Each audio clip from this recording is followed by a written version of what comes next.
పవన్ కళ్యాణ్ ఢిల్లీ వెళ్తాడు, బీజేపీ నాయకులతో మాట్లాడతారు, లేకపోతే చిరంజీవికి ఒక బంపర్ ఆఫర్ ఇస్తారు, ఆ విధంగా చిరంజీవిని తమ వైపుకి తిప్పుకుంటారు బీజేపీ నాయకులు. ఇలాంటి చాలా స్టోరీస్ డూయింగ్ రౌండ్స్ అనమాట. నిజంగా చెప్పాలంటే నాకు ఈ గతంలో తాజాగా కూడా తెలిసిన మేరకు చిరంజీవి మళ్ళీ రాజకీయాల్లోకి వచ్చి ఏదో పదవులు తీసుకొని ఇందులో చిక్కుపడే అవకాశం ఏమీ లేదు. ఆఫర్ అంటే ఏదైనా కళాకారుడు కన్నా ఇంకో విధంగా ఇస్తే వేరే విషయం. కానీ కాంగ్రెస్ ముద్ర ఒకప్పుడు వేసుకున్న చిరంజీవి పార్టీలో పనిచేశారు కదా మంత్రిగా కూడా, అది బీజేపీ ఆలోచించుకునే అంశం అవుతుంది.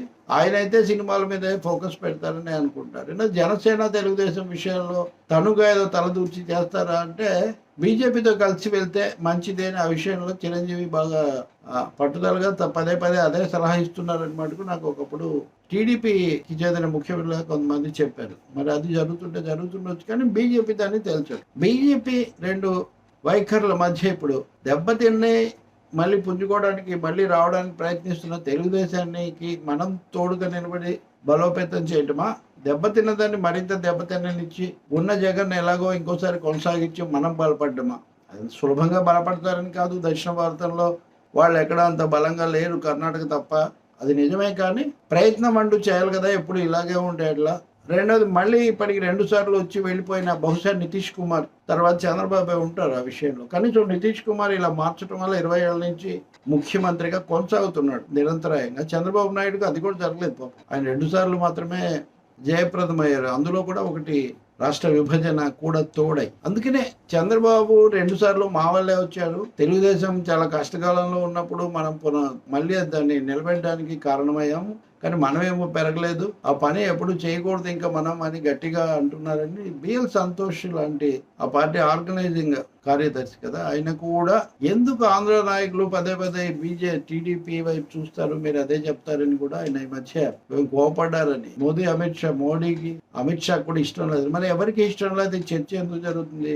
నాకు 2 కారణాలు కనిపిస్తాయి. ఒకటి, బీజేపీ అగ్రనాయకత్వం మోడీ షా ద్వయం తమ లోపల ఉన్న ఆలోచనతో పంచుకోరు, భిన్న సంకేతాలు ఇస్తూ తమ లీడర్షిప్ను కొంచెం కన్ఫ్యూజ్ చేసి మీరు వెళ్ళి ప్రజలకు కూడా ఇదే కన్ఫ్యూజన్ చెప్పమంటారు. హఠాత్తుగా ఒక నిర్ణయం తీసుకొని ఆ విధంగా దాన్ని షాక్ లాగా లేదా ఝలక్ లాగా ఇవ్వాలని వాళ్ళు కోరుకుంటారు. అప్పుడే ప్రత్యర్థి శిబిరం చాలా తలకిందులు అవుతుంది. ప్రత్యర్థులే కాదు, ఇక్కడ పొత్తు కోరుకుంటున్న తెలుగుదేశం, పొత్తుతో ఉన్నాం అనుకుంటున్న జనసేన కూడా ఈ గజిబిజికి గురి అవుతున్నాయి. దీని మీద వాళ్ళే విధంగా చెప్పగలిగిన పరిస్థితి లేదు. వాళ్ళ మధ్యలో సీట్ల గురించి, ప్రకటన గురించి చర్చలు జరుగుతున్నా బీజేపీ నాయకులు చర్చలకు వచ్చేవాళ్ళు లేకపోతే అప్పుడప్పుడు మాట్లాడేవాళ్ళు ఒక్కొక్కరు ఒక విధంగా చెప్తున్నారు. ఒకటైతే ఖాయంగా చెప్తున్నారు అందరూ, ఒక 2 రోజుల్లో వాళ్ళు నిర్ణయం తీసుకుంటారు. ఆ నిర్ణయం దాదాపు ఎవరి ఊహలకు అనుకూలంగా ఉండకపోవచ్చు.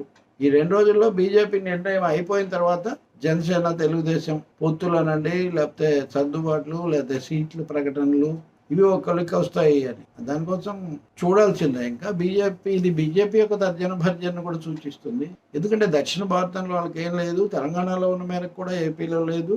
లేనప్పుడు మనం కాస్త కొంచెం చోటు సంపాదించటమా, లేక రాజకీయంగా పట్టు రాజ్యసభ స్థానాలు, రాజ్యసభలో వైసీపీ మద్దతు ఉండేటట్టుగా చూసుకోవటమా, ఏది ముఖ్యం? దీని మీద బహుశా సంతోష్ అంటే ఆయన ఆర్ఎస్ఎస్ తో కూడా టచ్ లో ఉంటారు. సంఘ పరివార్ పెద్దలు కూడా ఒక దీర్ఘకాలిక నిర్ణయం వాళ్ళు తీసుకోవాల్సి ఉంటుంది. ఈ విషయంలో తెలుగుదేశం పార్టీకి కూడా దానికి ఉన్న సందేహాలు దానికి ఉన్నాయి. కానీ తమ తరఫున చేసే లాబీయిస్టులు చాలా మంది ఉన్నారు కాబట్టి, అలాగే ఇప్పుడు బీజేపీ అధ్యక్షురాలుగా ఉన్న పురంధేశ్వరికి కూడా తెలుగుదేశంతో అనేక రూపాల్లో కుటుంబ పరంగా సంబంధాలు, బాంధవ్యం ఇవన్నీ ఉన్నాయి కాబట్టి ఈ ప్రభావం పని చేయొచ్చు.